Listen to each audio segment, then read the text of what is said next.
This is Daily Blast Live. We're talking about what you're talking about. Real, honest, entertaining, live.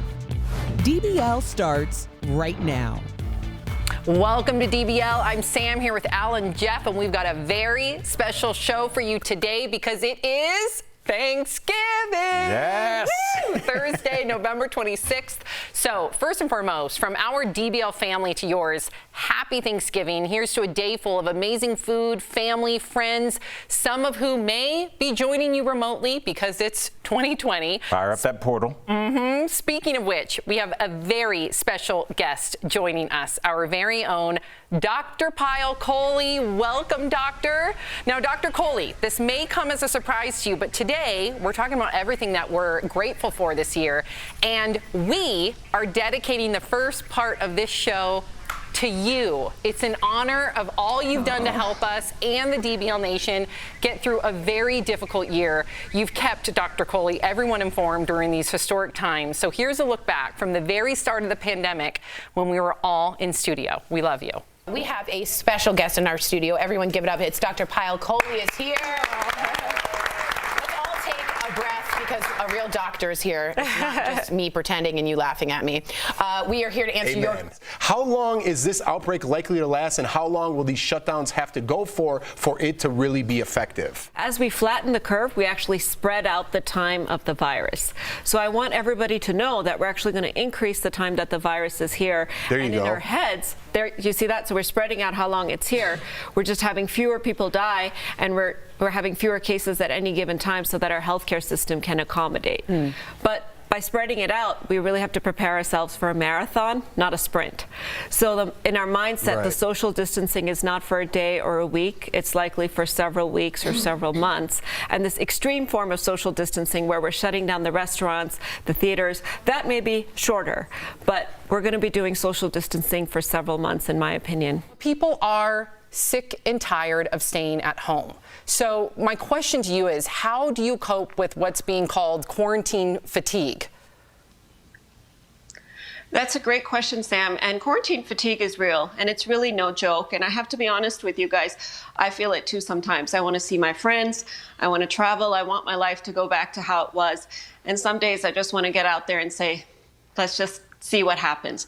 But you know what? As you said, the price is human lives, 100,000 human lives already lost. So really you have to make a list of what gives you joy and try to do it during this quarantine. You're here to address why it seems that scientists keep changing their minds. So have scientists changed their stance during this pandemic? Yes. Was this meant to be misguiding or political or meant to mislead you? No, no, no. The stance was and always will be based 100% on the science and the knowledge of what we know at the time. Now, there was no class in medical school about coronavirus. There was no class in medical school about how to get through a pandemic. So we as doctors and experts are literally learning on the job how to diagnose this virus, how to treat the virus, how to contain the virus. So many of the information that we've been giving has changed over time because the science or the knowledge of what we know has changed over time. Before we go, we do want to leave you with some good news. The doctors, silver lining. Silver linings, yo. Okay, today you want to talk about how... Oh, the sound today was different. Yeah. I'm going to do a different one every day. Oh, okay. People were used to yes, Lord. All right. We want to talk about how the pandemic is leading to innovation. Innovation. Tell us more, Doc. I want to hear this. Yeah, so I mean, the pandemic has really accelerated technological innovation beyond what we could have imagined. And it's all the sectors that are affected, whether it's medicine or education or business. And so we're finding ways to unite people and have them communicate that are much more cost effective, that are much quicker, much easier, and allow many more people to have access. And this type of innovation normally would have taken weeks, months, years to happen, and now we've done it within a matter of days. And this is the legacy, once this virus is over, that we're going to be left with, is all the technological advances that we've created with all these different sectors. Dr. Coley, you are our silver lining. I can't even imagine what it must have been like for you, managing your practice and also dealing with COVID and then being almost like the person to turn to for so many of our viewers and us. What has it been like for you? I have to say it's been a privilege and an honor, honestly. This is, the ultimate part of my profession. It was my calling. It's my identity. So to be able to serve my community in this sort of a way and to be part of the DBL family, to help educate people, it's really been the biggest privilege of my career. Can I just say, Dr. Coley, you educated us every day, but I want to talk about your hosting skills. You're one of us, Dr. Coley. Your hosting skills, I mean, I'm like, I hope Dr. Coley doesn't take my job after all this is done. She brings a lot more to the show than I do, so congrats. You're fantastic. And I just want to say something to our viewers really quickly. We were running footage from a couple months ago, and look how prophetic what she said was. Right. I was worried when we started. I was like, oh, maybe some of these clips didn't age well. Everything she said in terms of long distance preparing, things like that, what you need to start focusing on, came to fruition. And that's why you listen to the experts. And then It's no all one about talked. science, Al. Yeah. If you follow the science, it'll always lead you to the right path. Amen. Dr. Coley, we want to thank you again for all that you've done and for joining us on our special Thanksgiving episode. We wish you and your family a very happy holiday full of great food and good memories. We appreciate you. Enjoy today, and we will see you soon. Appreciate you, Doc. Love you guys. Happy Love you. Thanksgiving. Love you too. Thanks, Doc. She's amazing. She's amazing. And speaking of science, good transition here. One of the bright spots of the year is all the amazing achievements we've made in space exploration. I don't have a prompter in case you don't know. It's something I'm truly grateful for that we're still going after. And who could forget my favorite discovery of the year? Do you guys remember? I do. You do? Yeah. All right, Think so hold so. on to it in case you missed it. Here it is. Okay, so it turns out the moon isn't just a bunch of rock and moon dust. NASA says it's found water and ice on the lunar surface, enough of it, in fact, to be able to support a colony. They can harvest the ice for water to drink, but they can also break it apart to use for oxygen and for hydrogen. Get this, for fuel for rockets. Wow. Scientists say this is a total game changer. So the question is, who's going to the moon colony? It's called lunar water. How cool is that? How awesome is that? Yes. Why aren't people more fascinated in this? Why aren't we on the moon like once a week? Why are we? Because it costs money. But I don't understand. If we went to Egypt and Because only there's nothing there, Jeff. there's water nothing there that we okay? haven't found because we've never been there. If we will go to Egypt 11 times, we wouldn't have found all these awesome tombs. Let's get back there because I think there's a community living inside No. there, and the outer They're- part is just a shell to save them. Oh yeah, that's just. They this don't is, want us there.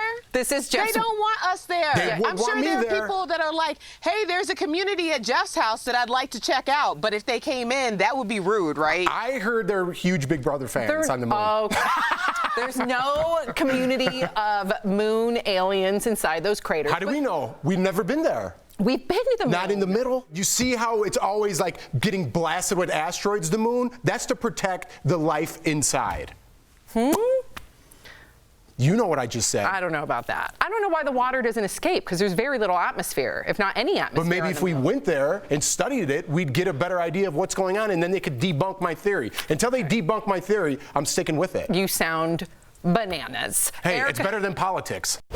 You still believe that theory? Hey, it's not bad. Al was kind of, I saw the wheels turning. Listen, I mean, it's interesting. He presents an interesting point. You calling him bananas, and that face that you have right now makes me happy. So I'm that so whole annoyed debate, with I was you, Al. all. If I would have said that there's a colony of human beings inside or alien moon people inside the moon, like an M&M theory, you just got to crack open the shell, you would say, Sam, you're bananas. But then Al says it, and you're all of a sudden justifying I mean, it. Skittles and here's the M&Ms have thing. been successful on this planet. There's Maybe life they're- inside water, right? There could be organisms inside that water seeping out from the people inside.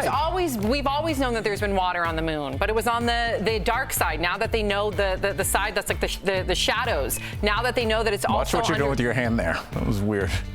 I can't. Coming up on DBL, more stories that make us grateful, including one man's inspiring journey to self-acceptance in his 90s, no less. He'll show you why it's never too late to be your true self. Plus, we'll introduce you to two teens who have come up with a clever way to tackle one of the most challenging issues of our time, racism.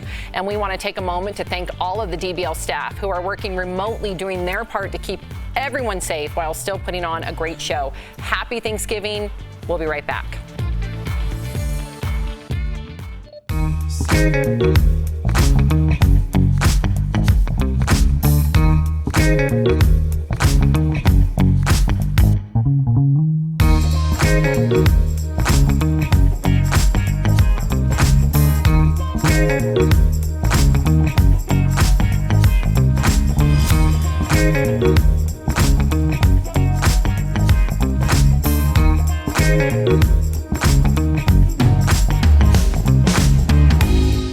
know that perfect Thanksgiving spread. The big turkey, all those sides, and no one is more excited about all that delicious food than the family dog. That's why we're talking about this viral claim. It's a list of what you can and can't feed your dog on Thanksgiving. Now, on the bad side, turkey skin, gravy, stuffing, bread dough, candied yams, etc. On the good side, only dog food. Now, since we know some of us are weak and like to spoil our pets, and others are a bit clumsy and might drop some food, we're verifying if this is true. To find out, we checked with the Texas A&M Veterinary School, the American Veterinary Medical Association, and the American Kennel Club. Short answer, yes, most of the things on this list shouldn't be fed to pets, but some are worse than others. Raisins, grapes, chocolate, stuffing with onion or garlic, and macadamia nuts are highly toxic to your pets. If they get any of this, call the vets. But the rest of the list aren't quite as serious. Turkey skin, fat, trimmings, butter, and gravy aren't great. They're filled with fat, which the AVMA says can lead to pancreatitis. Bread dough is dangerous because it can swell inside a pet's stomach, and spices like sage and nutmeg aren't great either, but are typically found in small doses and shouldn't be concerning. Now, store-bought mushrooms are fine, corn is fine, though the cobs can be a choking hazard, and cooked yams are fine, but avoid a lot of sugar. So bottom line, yeah, for the most part, this list is correct. A lot of Thanksgiving food is bad for your furry family members. Now, pets will be pets, and if they accidentally get some of this, keep an eye on them and call your vet if they start acting differently. And if you need to double check, we have a nice list of all these foods up on our website. With your Verify, I'm Jason Puckett.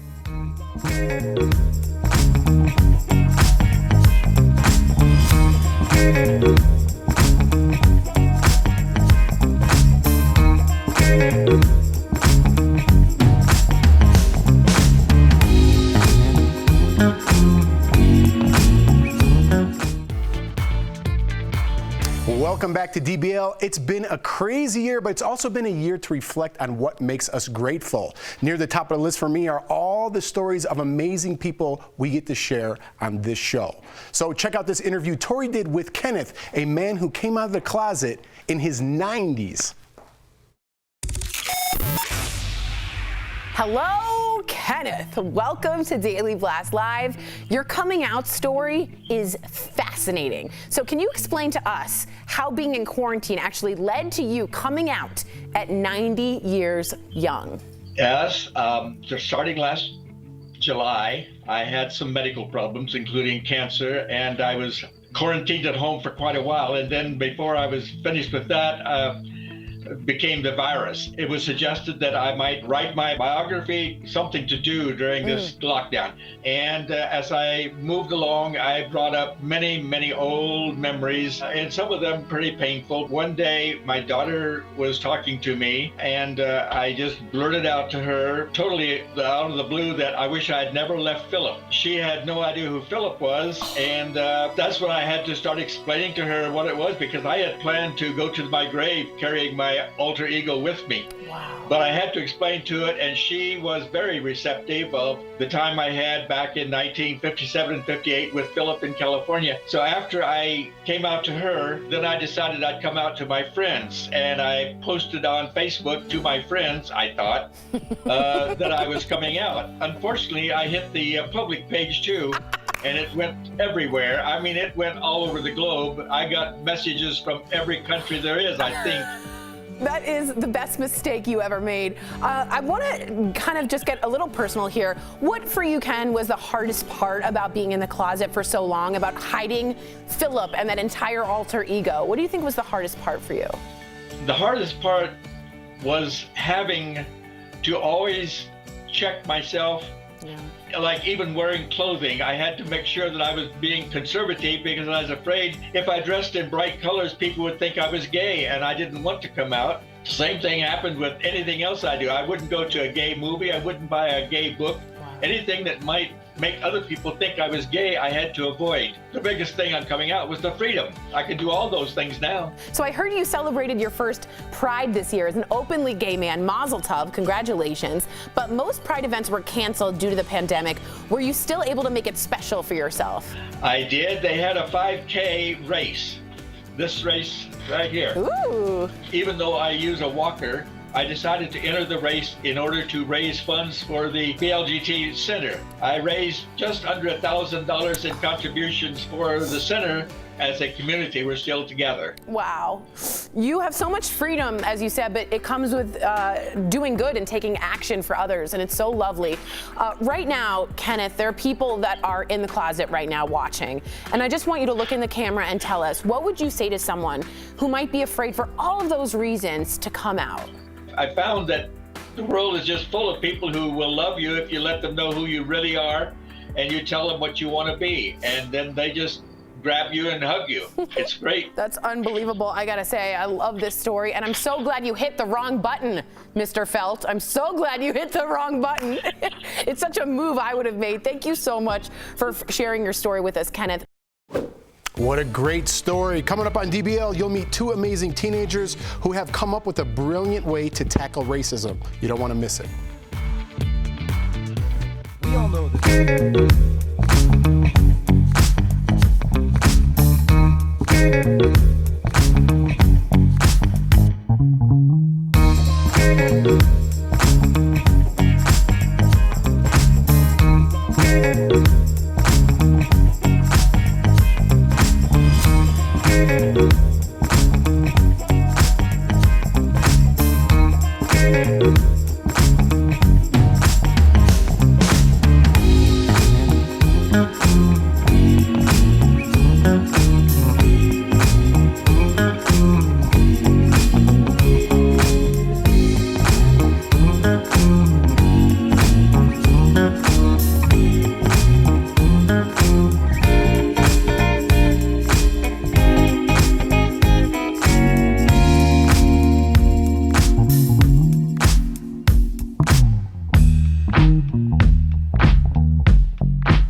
Welcome back to DBL. This year, I'm truly thankful for the younger generation. They continue to blow me away.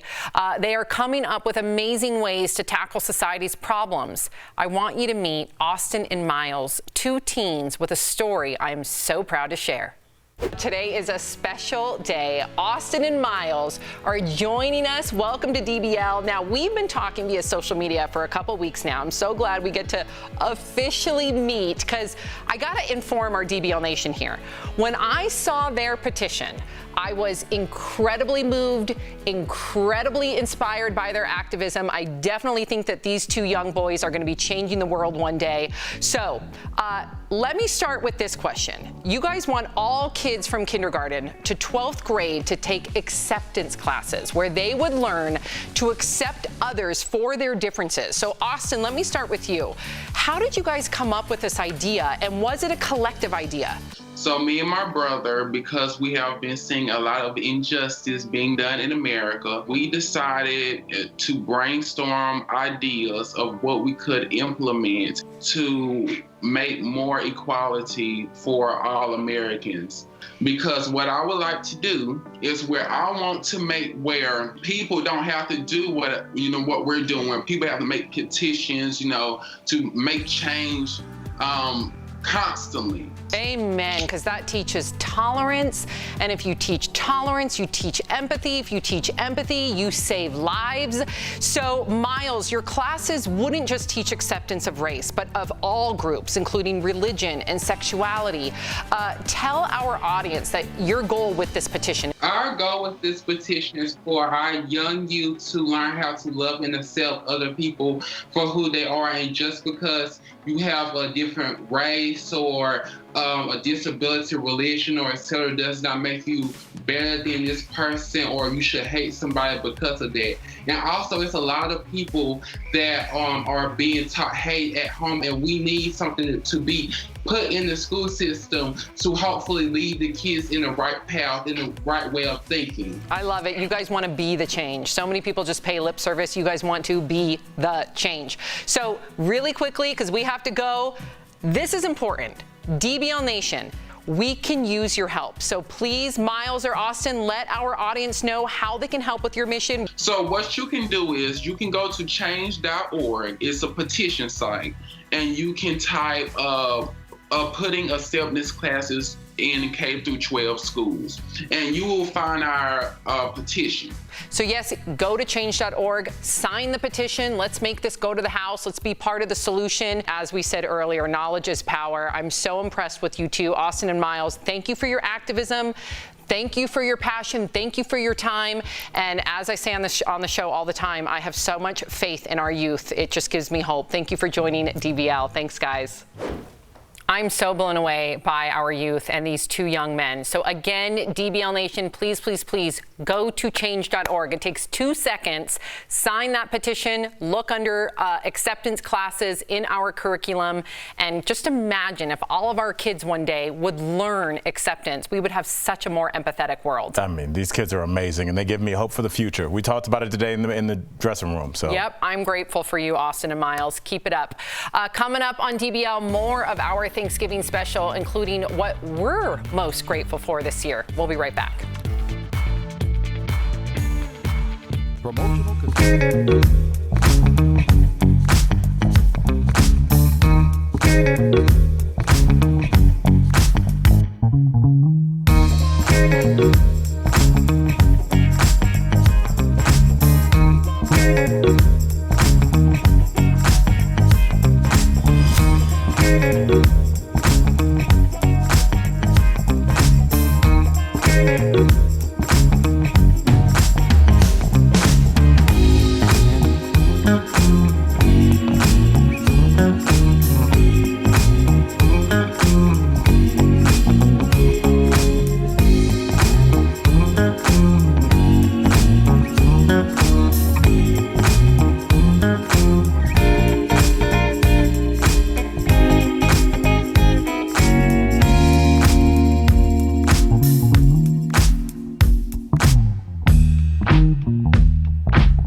DBL, today on our very special Thanksgiving show, we are talking about everything that we are grateful for. So I'm asking everyone at home, let us know what you're grateful for. And while we're at it, let's go around the horn and share what has us giving thanks. Let's start with you, Jeff. Well, obviously my family first and foremost, but to get a house for my family to live in, it almost chokes me up, you know. Is that your view? Yeah, that's my, no, that is my view, the street. That's awesome, man. But yeah, I mean, what more could I ask for during a pandemic to at least be grateful for something and not be in a tiny apartment and give my kids room to run? I'm very thankful for that. I remember when we first met you, you said, you know, I mean, you have many goals, but you said all you want to do is be able to have a home so you could see Lawson run around in the backyard, and you got that. And you did it, buddy. I'm so proud of you. It makes me cry. But what are you guys thankful for? Hey, man, that's your whole life coming home to that family, man. That's beautiful. And I'm going to, I don't want to be boring here, but I'm going to echo your sentiments. Mine was my family. I got a chance to write a children's book this year, and I have a picture of my kids. That's the book. But yeah, so I don't put pictures of my kids up, but that's them, and they inspire me every day. So, and dropped off my first check for Firefly Autism based on the proceeds of that book. So unbelievable. It's been great. And your book is incredible. Yeah, thank you. I don't think you're going to say family, are you? Well, of course, family. This year's been very particular. And amidst the pandemic, I gave birth to Miles, literally when the pandemic started. So for me, despite, I know 2020 has been crazy, but I also, I can't even imagine my life without him. You handled it well. I'm so grateful for my little Sophie and my little Miles. And yeah, definitely the silver lining. And how about this job too? Yeah. So grateful for this job. So grateful. Before we go, we do want to thank our viewers. We are truly grateful for all of you, for tuning in to watch us, for sending us your comments and opinions, especially when you don't agree with us. That's what this show is about. And for spending the time with us. It's because of you that we're all a family, and we really cherish it. So from all of us here at DBL, thank you, and we'll see you soon.